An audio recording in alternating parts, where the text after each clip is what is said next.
when the entire links is so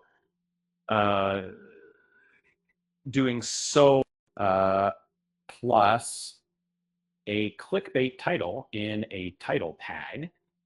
I should start by crafting a catchy title bedrise. The original article is about Trump's 100% tariff on foreign movies affecting Disney. Maybe something like Trump's movie Tariff Storm, how Disney got caught in the crossfire, that's engaging in hints at conflict. Next, the user wants a courteous reminder to subscribe and like at the beginning. Since it's HTML, I'll put that in a tag. And then the opening, that it should be a question to hook the reader. Something like, ever wonder what happens when Hollywood's fairy tales collide with real world politics? That sets up the story of that. I need to restructure the article into short paragraphs. Each paragraph should be under 40 words, and it would need to paraphrase the original content, ensuring it's original but still conveys the same information. For example, the announcement of the tariff, Disney's overseas investments, the irony of their cost-saving measures backfiring, and the impact on other studios. Incorporate a joke towards the end, maybe something about Disney princesses needing passports now, tying into the animation shift to Canada. Then conclude with the required phrase. Check for any formatting issues. No headings, only tags, no markdown. Make sure there are no links or images. Avoid any mention of being an AI. Keep the language straightforward and easy to read. Ensure the title is in the title tag. Also, verify that all the key points from the original article are covered. Trump's announcement, Disney's investments in the UK and Canada, the potential financial impact, other studios affected, Newsom's criticism, and the legal challenges of enforcing the tariff. Let me piece this together step by step.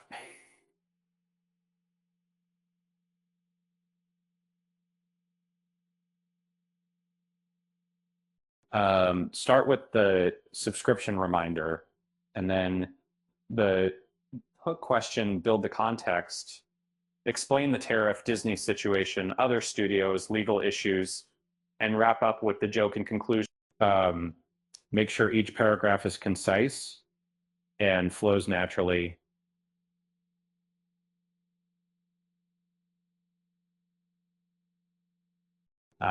Avoid any technical jargon. Keep it light and engaging. Double check word counts per paragraph to stay under 40 words. Yeah. And finally, ensure that the closing line is exactly as specified.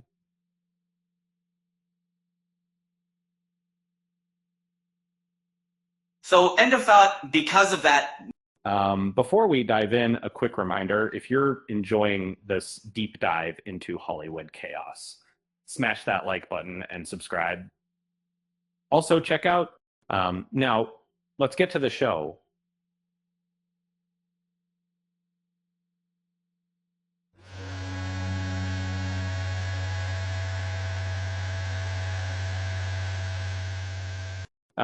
Ever wonder what happens when Hollywood's fairy tales collide with real world politics?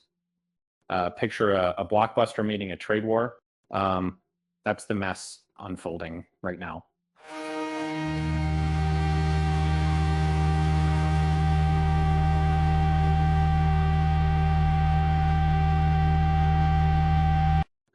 President Trump dropped a bombshell this week, a 100% tariff on foreign-made movies.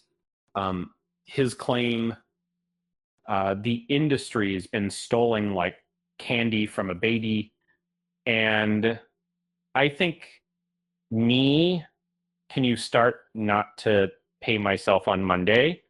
Not California's governor took a direct hit in his rant. In the subtext, Hollywood's fleeing to greener and cheaper pastures overseas, but who's most exposed? Disney. And the Mouse House has bet big on the UK and Canada, chasing tax breaks, Marvel's latest epics. Shot in London, there were animated hits. Born in Vancouver. Now tariffs could flip the script.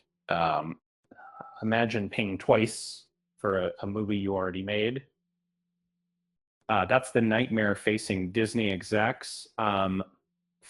Their cost-saving moves much backfire spectacularly. And other studios aren't safe.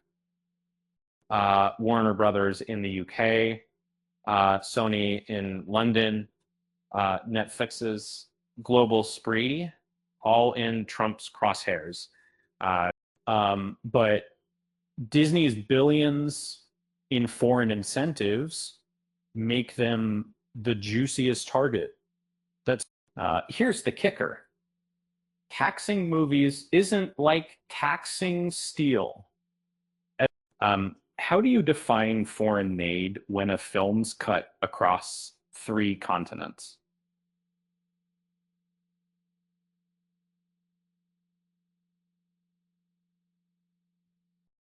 Lawyers are already sharpening their pencils. California's governor faces heat too, and Trump blames him for letting Hollywood's cash flow north. That they turn both, and meanwhile Disney's caught between legal battles and a potential exodus back home, and they take the word. Could this spark a trade war? The WTO might have a field day. That for now, Disney's princesses and superheroes might need passports to reach American screens. Let's end with a joke. If Disney's next movie gets taxed, maybe they'll just shoot it on a boat. At least then it's made in the USA, sort of made in the USA. With that said, thanks for watching, and until next time.